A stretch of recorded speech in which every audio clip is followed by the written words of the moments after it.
మంత్రి నారా లోకేష్ ఇవాల్టి నుంచి 6 రోజుల పాటు దక్షిణ కొరియాలో పర్యటించనున్నారు. రాష్ట్రానికి పెట్టుబడులను ఆకర్షించడంతో పాటు సాంకేతిక రంగంలో సహకారాన్ని విస్తరించడమే ఈ పర్యటన ప్రధాన లక్ష్యంగా ఉంది.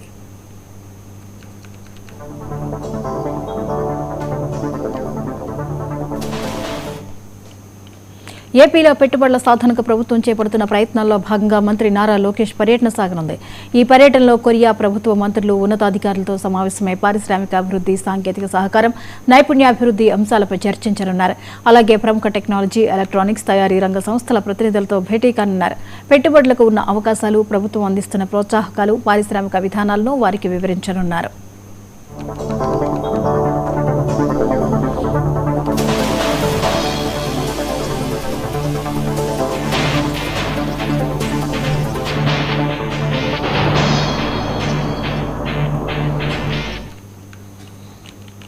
ఈ అంశంపై మరిన్ని వివరాలని కొండలరావు అందిస్తారు. కొండలరావు, మంత్రి నారా లోకేష్ కొరియా పర్యటన వివరాలేంటి?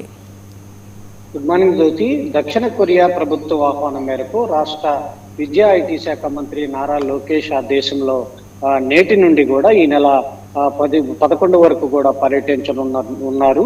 లోకేష్ ఈరోజు హైదరాబాద్ నుంచి దక్షిణ కొరియా బయలుదేరి వెళ్తారు. ఆదివారం ఉదయం ఆయన దక్షిణ కొరియా రాజధాని సియోల్కి చేరుకుంటారు. ఈ పర్యటనలో ప్రధానంగా మంత్రి లోకేష్ కొరియాలో వివిధ మంత్రిత్వ శాఖల ప్రతినిధులతో అధికార సమావేశంలో కూడా పాల్గొనున్నారు. భారత్, దక్షిణ కొరియా మధ్య ద్వైపాక్షిక సహకారాన్ని పెంపొందించే లక్ష్యంగా ఈ సమావేశాలు నిర్వహిస్తున్నట్లు కూడా దక్షిణ కొరియా కాన్ఫిడెంటల్ జనరల్ చాంగ్ న్యూస్ కిమ్ మంత్రి లోకేష్ కి రాసిన లేఖలో కూడా పేర్కొన్నారు.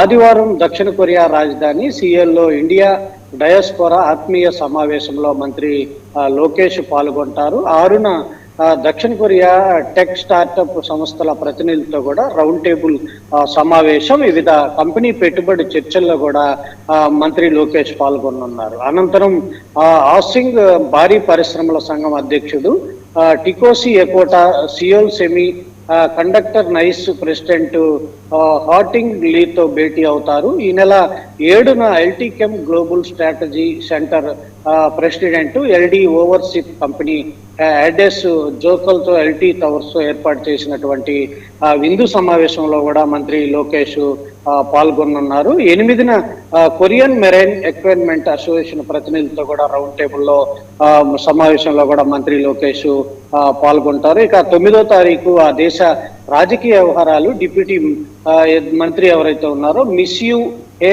సిసిలియా చంగ్తో భేటీ అవుతారు. అనంతరం అంతర్జాతీయ వాణిజ్య పెట్టుబడుల శాఖ డిప్యూటీ మంత్రి కాంచన్ సాంగ్తో కూడా మంత్రి సమావేశం అవుతారు. చివరిగా ఏదైతే ఈ నెల 10న వివిధ సంస్థల ప్రతినిధులతో పెట్టుబడులు చర్చలు జరుపుతారో అదే రోజు రాత్రి సిఐఏ సమస్య ఏదైతే ఇంటర్నేషనల్ పెట్టుబడుల సంస్థ భాగస్వామ్య సదస్సు 2026కు సంబంధించి కూడా విశాఖపట్నంలో జరపనున్న నేపథ్యంలో దీన్ని విజయవంతం చేయాలంటూ కూడా మంత్రులకు దేశ ప్రతినిధులతో కూడా సమావేశమవుతారు. అక్కడ భారీ రోడ్ షో కూడా నిర్వహించారు. పెట్టుబడుల్ని ఆకర్షించే విధంగా కూడా భారీ రోడ్ షోను కూడా అక్కడ మంత్రి లోకేష్ వివిధ కంపెనీలతో సమావేశం అనంతరం రోడ్ షోలో కూడా పాల్గొంటారు. ముఖ్యంగా ఏదైతే రాష్ట్రానికి సంబంధించి పెట్టుబడుల లక్ష్యంగా అటు సింగపూర్ కావచ్చు, మలేషియా కావచ్చు, దక్షిణ కొరియా రాష్ట్రాల్లో ప్రధానంగా మంత్రి లోకేష్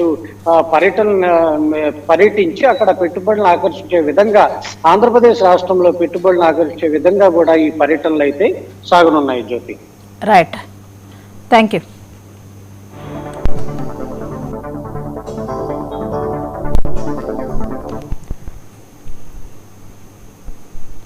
నల్గొండ జిల్లాలో గోరె